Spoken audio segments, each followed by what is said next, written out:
Solar system में आज हम लोग देखेंगे कि इसमें पैनल हम लोग कैसे फिट करते हैं। पैनल अलग अलग तरीके से हम लोग फिट करते हैं, जैसी रिक्वायरमेंट रहती है, जैसी कंडीशन रहती है, रूफ की जैसी कंडीशन है, हमारा छत जैसा बना है उसके हिसाब से हम लोग को स्ट्रक्चर बनाना पड़ता है।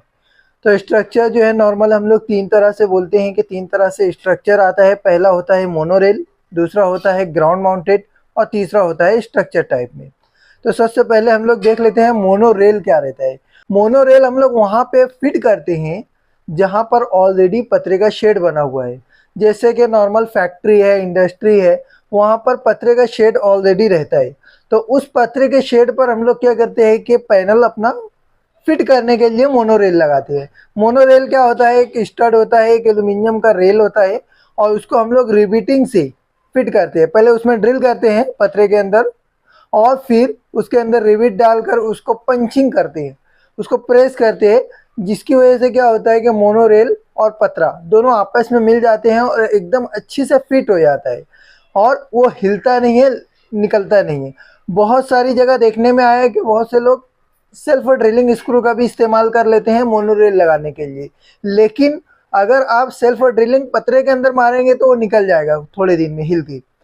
अगर पर्लिन है, आपका पाइप है और पाइप के ऊपर अगर आप सेल्फ ड्रिलिंग स्क्रू का इस्तेमाल करते हो तो वहां पर टिका रहेगा।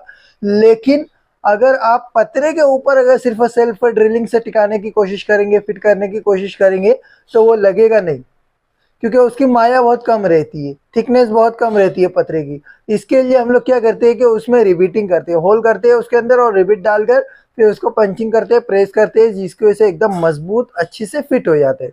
जैसे आप देख सकते हो यहाँ पर प्रैक्टिकली हो रहा है, हम लोग ड्रिल करके उसको फिट कर रहे हैं, प्रेस कर रहे हैं और उसको अच्छी से फिट हो गया। अब ये मोनोरेल यहाँ पर फिट हो गया। अब इसके बाद इसके ऊपर हम लोग पैनल लगाएंगे और पैनल मॉड्यूल जो रहेगा वो एलंकी नट बोल्ट के जरिए ये फिट रहेगा। तमाम चीज़ें हमारी ऐसी रहती है, जैसे हम लोग बोलते हैं कि जो पैनल होता है, पैनल की जो लाइफ है, जो वारंटी है, लीनियर पावर वारंटी जिसको हम लोग बोलते हैं, वो 25 साल की रहती है। 25 से 30 साल की वारंटी पीरियड कंपनी देती है हम लोग को पैनल की। इसके लिए हमारा सब काम ऐसा रहना चाहिए कि वो 25 से 30 साल तक चले। ऐसा ना हो कि पैनल कुछ साल में हमारा निकल जाए, या विंड प्रेशर आए, साइक्लोन आए, या हवा तेज तूफान आए, तो हमारा पैनल को डिस्टर्ब नहीं करना चाहिए। इसके लिए हम लोग सब चीज़ें इतनी अच्छी से करते हैं। अभी आप देख रहे हो कि यहाँ पर क्लास का प्रैक्टिकल चालू है और प्रैक्टिकल में हम लोग अच्छी तरीके से समझते हैं कि इसमें कैसे क्या क्या हम लोग को सावधानियाँ बरतनी पड़ेंगी, क्या क्या सेफ्टी चीज़ें हम लोग को लेकर चलना पड़ेगा इसके साथ। सबसे पहले कोई भी साइड अपन लोग विजिट कर रहे तो सबसे पहले क्या देखना है, उसका ओरिएंटेशन देखना है और टिल्ट कितना है ना।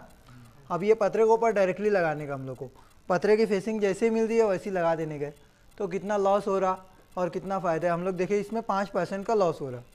इसमें दो तरीका है, या तो हम लोग एक छोटा सा स्ट्रक्चर बना के इसको साउथ फेसिंग टिल्ट करके लगाते हैं, या फिर दूसरा तरीका ये है कि डायरेक्टली पतरे का शेप जैसा है, पतरे का टिल्ट एंगल जैसा है, ओरिएंटेशन जैसा है, वैसे ही लगा देने का हम लोग को। बड़ी बड़ी फैक्ट्री इंडस्ट्रीज़ में जाएंगे, सब जगह ये पतरा मिलेगा देखने को।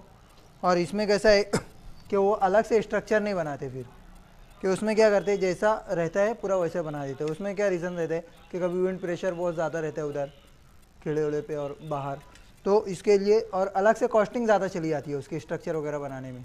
इसके लिए इसको मोनोरेल बोलते हैं ना, मोनोरेल आएगी और मोनोरेल को हम लोग इसको रिबीट करेंगे, डायरेक्ट होल मार के यहाँ पे रिबीटिंग करके और इसको अच्छे से फिक्स कर देंगे और इसके ऊपर डायरेक्टली पैनल अपना फिट हो जाएगा। ये मोनोरेल है, मोनोरेल को रखे ये नाली में।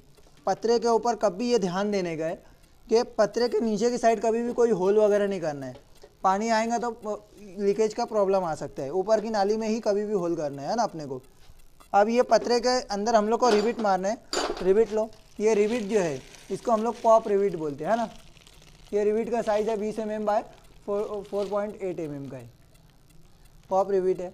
ये होल करके इसको अंदर डालेंगे और इसको रिबिटिंग करके देखेंगे।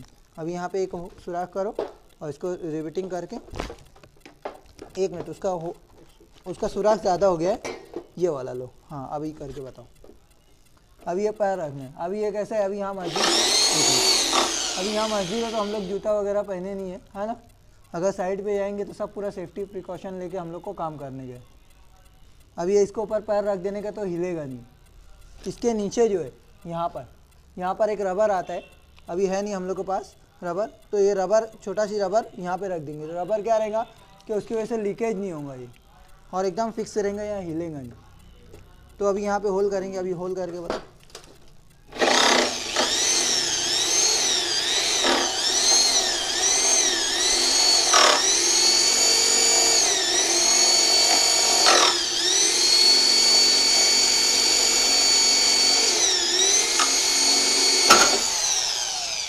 ये अभी सुराख हो गया इसका। अभी ड्रिल जो चला रहे थे हम लोग, ड्रिल जो चलाना है तो ऐसे रोक रोक के चलाना है, इसको कंटिन्यू नहीं चलाना है ना। इसके अंदर पतरा रहे या फिर पाइप रहे तो एकदम कंटिन्यू नहीं चलाना है, इसको ऐसे रोक रोक के चलाने का ना। और ड्रिल पकड़ने का तरीका देखो, ये कैसे है कि बहुत से लोग यहाँ पे ड्रिल पकड़ते हैं और इसको दबा दे, तो इसमें क्या होगा कि ड्रिल के हैंडल पे भी जोर पड़ेगा और बिट भी टूट सकता है। अभी ये ड्रिल देखो ऐसा पकड़ने का, यहाँ पे एकदम अच्छी ग्रिप आएंगी। और ये 2 उंगली जो है अपनी है ना, ये 2 उंगली इसमें लेके सही, ये ऐसे करेंगे। ये हो गया। अभी इसके अंदर रिबिट डालो, लगाओ। ये वाला हिस्सा ऊपर रखने का और इसको नीचे डाल देने का। अब रिबिट पंच लेने का करो ना।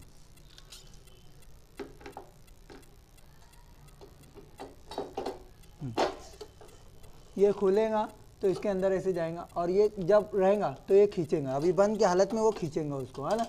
हाँ, करो उसको, क्रिम्पिंग करो उसको। अभी ये क्या होगा कि ये उसको पूरा ऊपर खींच रहा है इसको।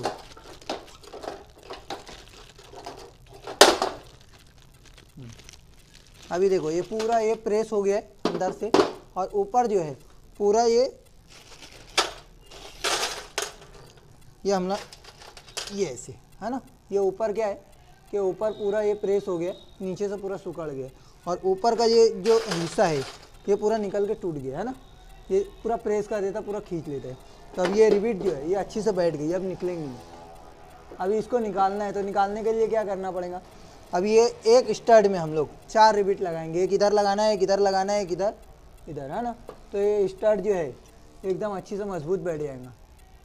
अब कभी ऐसा होता है कि गलत स्टड बैठ जाता है, गलत जगह बैठ जाता है, तो उसको हम लोग को जब निकालना है तो कैसे निकालना है वो निकाल के भी बताते हैं। ये निकालने के लिए क्या करना है, डायरेक्ट नहीं खींचना है, नहीं तो पतरे का होल ज़्यादा बड़ा हो जाएगा। इसके अंदर क्या करना है, इसके अंदर बीच में सुराख मारना है। रिबिट के अंदर ही सिर्फ सुराख होना चाहिए, आपको नहीं सीधा ही कीजिए, सीधा सीधा, ड्रिल को उल्टा नहीं करना है। अगर उल्टा खाना उल्टा घूम रहा है क्या,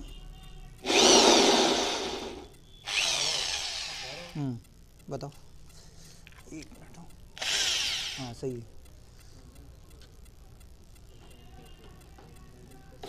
इसके अंदर होल मारे, ये देखो ये रिबिट आई, इसको हाथ नहीं लगाना है, पकड़ है, पकड़ से लेके हाँ अब घुमाओ घुमाओ घुमाओ, ये घुमा लिए, इसको ये निकाल गया है ना।